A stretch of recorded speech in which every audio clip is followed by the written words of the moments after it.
I'm Mike Tillman with the Florida Public Archaeology Network, and today I'm going to take you on another hiking tour of one of my favorite local spots, Oak Tree Nature Park in Mary Esther.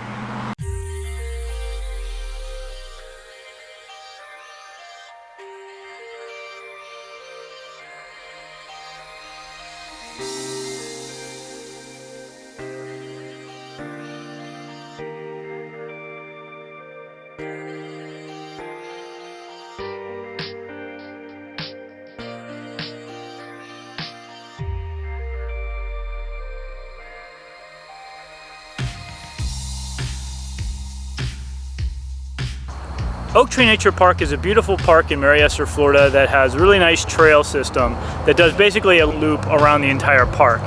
But it's also an archaeological site.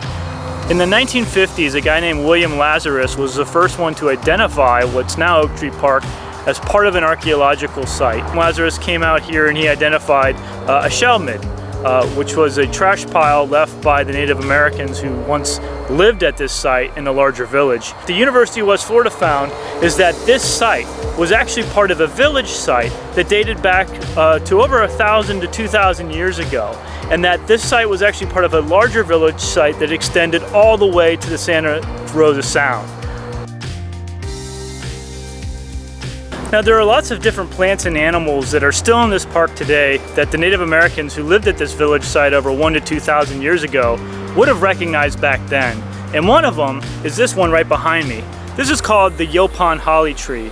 And basically they would have used this to brew a tea that the Europeans and the Americans referred to as black drink, but as the Southeastern Native Americans referred to as the white drink. And it's basically a caffeinated tea.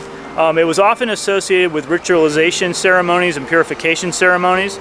So when Europeans first started observing Native Americans consuming this beverage, they often drank it out of these shell cups.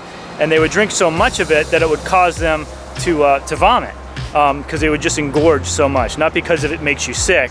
It's actually pleasant tasting tea if you've ever had it. But that purification ritual is why it got its Latin name of Lex Vomitoria. Now, this park is actually owned by the city of Mary Esther, and what's really amazing about this place is not only that they preserve it for their citizens so they have an area to hike in nature, but it's also a preserved archaeological site. The city of Mary Esther actually has local ordinances that protect this archaeological site.